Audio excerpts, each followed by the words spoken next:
پوچھا تھا کہ کیا کوئی شخص اپنے پرسنل روم میں ستر کھول کر سو سکتا ہے یا نہیں؟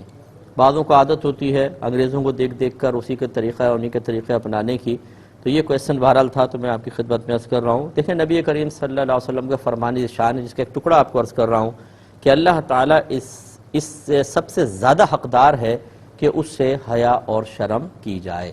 تو اس لیے اچھی طرح یاد رکھیں، کوشش حتی الامکان یہ ہونی چاہیے کہ اگر آپ سوئیں کوئی ڈھیلا ڈھالا لباس پہن لیں، یا گرمی زیادہ اگر محسوس ہو رہی ہے اور مرد ہیں تو کم از کم ناف کے نیچے سے لے کر گھٹنے کے نیچے تک کا حصہ بدن کسی پاجامہ وغیرہ کو ڈھیلا ڈھالا پہن لیں، باریک کپڑے کا پہن لیں، اور باقی چنے بدن اگر کھلا ہو تو اس کی گنجائش نکل سکتی ہے۔ لیکن اس طرح کرنا کہ ستر کھول کے سونا یہ شرعاً درست نہیں ہوتا۔ جب انسان ستر کھولتا ہے، اگر آپ بسم اللہ الرحمن الرحیم پڑھے بغیر کھولیں گے تو یاد رکھیں کہ جنات، کفار جنات آپ کی طرف متوجہ ہوں گے۔ ان میں جنیاں بھی ہوتی ہیں، گندی جنیاں ہوتی ہیں، کافر جنیاں ہوتی ہیں، وہ انسان کی طرف مائل ہو کے وہ نقصان پہنچاتے ہیں جس کا آپ تصور نہیں کر سکیں گے۔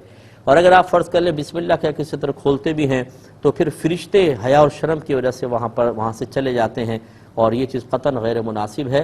جیسے ہم واش روم میں جاتے ہیں یا غسل خانے میں جاتے ہیں تو وقتی طور پہ فرشتے چلے جاتے ہیں، پھر ہم ستر ڈھک لیتے ہیں تو واپس آ جاتے ہیں۔ اب اگر ہم پوری رات ہی ایسے رہیں تو یہ مناسب نہیں ہوتا۔ اللہ تعالیٰ کی بہت سی رحمتیں، برکتیں سوتے ہوئے بھی انسان کی طرف متوجہ ہو سکتی ہیں، ان سے محرومی کا بھی اندیشہ ہے۔ تو خلاصہ کلام یہ ہے کہ ایسا نہیں کرنا چاہیے۔